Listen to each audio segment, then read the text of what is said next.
চৈতন্য মহাপ্রভুর খোল করতালের সুরে কৃষ্ণ নামের মূর্ছনায় ভাসে জগৎ সংসার। কৃষ্ণ নামে মায়াপুরেও ভিড় জমান ভক্তরা।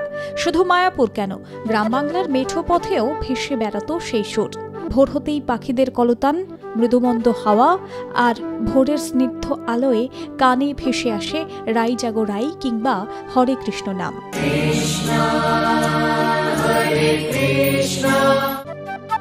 গ্রামগঞ্জে এমন পরিবেশ হাতে গোনা, কিন্তু ডিজিটাল ইন্ডিয়ায় সব এখন প্রযুক্তির ছাপিতে। যেখানে আছে মুঠোফোন, বোকাবাক্স, সোশ্যাল মাধ্যম, এইসবের থেকে ফুরসত পেলে তবেই বাংলার ফেলে আসা লোকসংস্কৃতি নিয়ে চর্চা সম্ভব।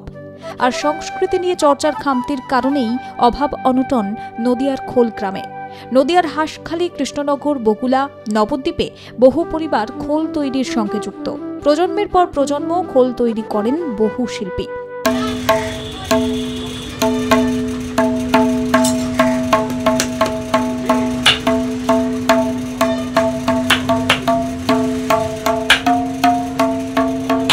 কিন্তু ডিজে সাউন্ডের ব্যবহার বাড়ায় হারিয়ে যাচ্ছে খোল করতালের সুর।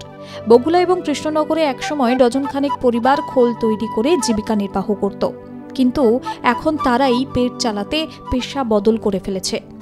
এখন ধরেন যা কাজ হতো তার থেকে ওই 100% মধ্যে 50% হয়। তবলা, খোল, ঢোল, নাল, জয় ঢাক, এমনি ঢাক। প্রায় 40 বছর হয়ে গেল। খোল তৈরি যথেষ্ট কষ্টসাধ্য। খোল শুধু মাটির তৈরি এই প্রাচীন তালবাদ্যযন্ত্র নয়, মহাপ্রভুর নাম কীর্তনের সঙ্গে জড়িয়ে থাকা একটি ঐতিহ্য। কিন্তু এই ঐতিহ্যের ধারক শিল্পীরাই অভাব অনটনে। মাটির দেহ গড়ে আগুনে পুড়িয়ে শক্ত করা হয়, এই অংশকে বলা হয় দুলা। দুলা তৈরি করা খুবই পরিশ্রম সাপেক্ষ কাজ। রোদে পুড়িয়ে তা শক্ত করার পর দুই পাশে চামড়া জোড়া হয়, একদিকে মোটা এবং একদিকে সরু চামড়া লাগানো হয়। একটি খোল তৈরি করতে প্রায় 4 থেকে 5 দিন সময় লাগে।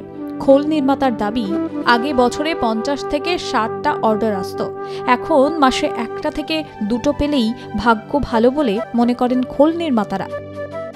আগে বাবা করতো, আর বাবা মারা যাওয়ার পরে আমি করছি।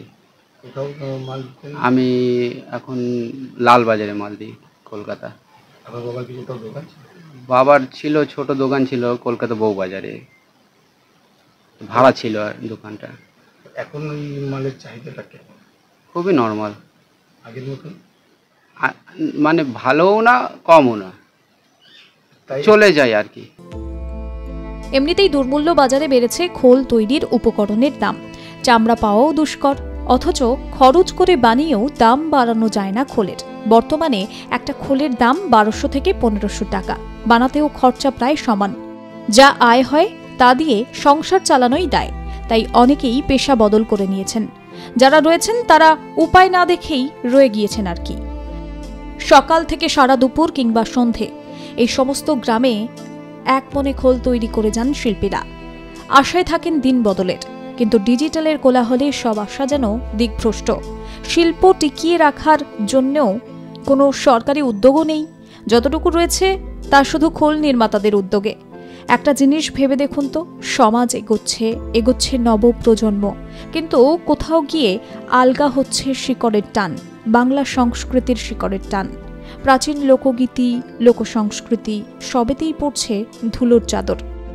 আবার অন্যভাবে বলা ভালো, কিছু শিল্পীর প্রচেষ্টায় লোকগীতি সংকীর্তন ফিরে আসছে নতুন মোড়কে, তবে তার সংখ্যায় কম।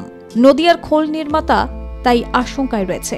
তবে কি চৈতন্যদেবের নাম সংকীর্তনের সুর হারিয়ে যাবে বাংলার বুক থেকে? কারণ নাম সংকীর্তনের সুরকে বাঁচাতে হবে খোল নির্মাতাদের, না হলে কীর্তনের সুর মুছে যাবে দুলার মাটির গায়ে।